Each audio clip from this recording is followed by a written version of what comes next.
Si je vous dis série du web, qu'est-ce qui vous vient à l'esprit? Des histoires aussi étendues que des drames télévisés?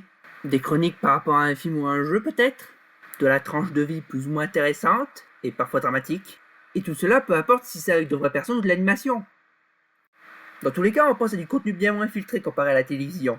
Ou du moins, il y a une barrière beaucoup moins grande entre l'audience et la personne derrière la caméra. Ça est le fait que tu peux basiquement tout faire toi-même. Filmage, édition, distribution, chaque partie du processus, il y a de toi dedans. Et dépendamment du site et des besoins financiers, tu peux faire ce que tu veux, tant que ça te rend heureux. Cependant, cette barre d'entrée n'a pas attendu l'internet pour être baissée. L'une des méthodes avec laquelle ça a été achevé étant la télé à accès public, alias le sujet de cette présentation. Pour la faire courte, depuis les années 70, un bon paquet de stations télé permettent à des gens de pouvoir filmer des programmes pour leur communauté. Même si comparé au web c'est beaucoup moins grand comme zone d'influence, on parle d'une ville de 10 000 habitants à peu près contre un continent quoi. Ça a quand même permis à des gens de pouvoir s'exprimer de leur propre manière, sur une grande échelle. Une pluralité de vision comme l'un des principes fondateurs de la cyberculture en gros. Certaines de ces émissions proposaient un numéro de téléphone à appeler, ce qui, similaire à une section commentaire ou un chat Twitch, créait une sorte de connexion entre l'hôte et son public, et un peu personnel dans ce contexte de télé diffusée à ta ville locale. Et par conséquent, on a des moments un peu déplacés et gênants.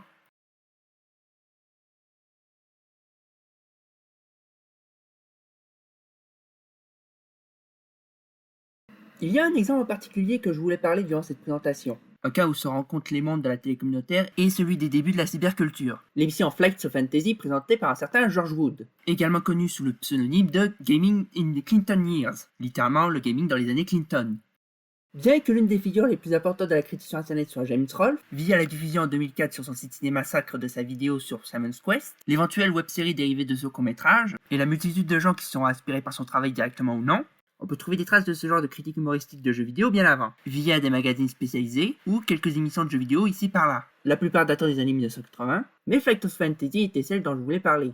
Donc, s'étendant de 1992 jusqu'en 2001, l'émission met en scène le présentateur George Wood, parlant au départ de comics et de tout ce qui est de l'ordre du collectible, et se concentrant finalement sur les jeux vidéo et les films du moment, le tout dans un ton mi-professionnel et mi-humoristique. En dehors de l'aspect fiction, qui est principalement plus inspiré par Mystery Science Theater 3000, on voit une certaine ressemblance, bien qu'involontaire, avec le genre de vidéo que la VGL, le JDG et j'en passe feront des années après. Et même, l'émission finira par être diffusée en ligne vers la fin des années 90 jusqu'à sa fin en 2001. Et d'une certaine manière, l'émission existe encore aujourd'hui. D'abord par l'archivage massif des divers segments de l'émission, les principaux venant de Navigator, la chaîne YouTube étant plus ou moins liée à George Wood, et également d'autres projets que George Wood a fait au fil des années.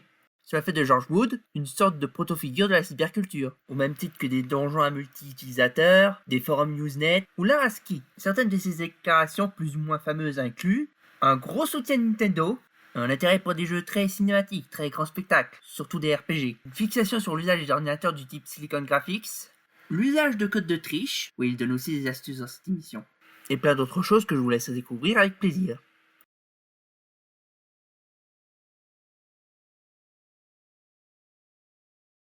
En conclusion, on a vu au cours de cette présentation les possibles liens entre la télé communautaire et la cyberculture, surtout l'aspect individualité exprimé par les deux médiums. C'était également pour moi une occasion de parler de trucs qui m'intéressaient.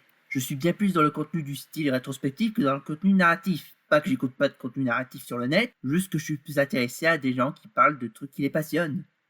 L'une des plus grandes qualités de l'internet, c'est d'être plus ou moins un mix de la télévision et d'une mine d'informations, le tout étant plus ou moins donné par un paquet de gens par-ci par-là, et qui sont pas forcément tous des célébrités, ou du moins le statut de célébrité n'apporte pas tant que ça avec eux. Ça reste souvent des gens comme vous et moi. Cette présentation est un petit peu mon propre essai vidéo en quelque sorte. Pas très professionnel, mais au moins c'est quelque chose. Et avec des trucs du genre l'ascension de l'IA et un net qui se veut de plus en plus centralisé, je me demande si la superculture va survivre à ça, si on aura toujours ces gens qui partageront les infos à leur manière. Et tout cela malgré des gens qui préfèrent utiliser une machine faillible plutôt que d'apprendre à prendre un crayon. Est-ce que malgré tout ça, la superculture peut survivre? Avez-vous même des solutions à proposer? Pouvons-nous même trouver une solution? Ou est-ce qu'on est condamné à répéter tout ça encore et encore? Ce cycle de conformisme et de droits bafoués qui va à l'encontre de la paix communautaire et ouverte de la cyberculture. Est-ce que l'indie web est assez même? Dans tous les cas, merci d'avoir écouté cette présentation. J'ai mis autant d'efforts que je pouvais dedans, et même si j'ai pas forcément une bonne note, au moins j'aurais parlé d'un truc que j'aime. En espérant avoir la motivation de refaire une vidéo comme ça un jour, une bien meilleure vidéo. À la prochaine!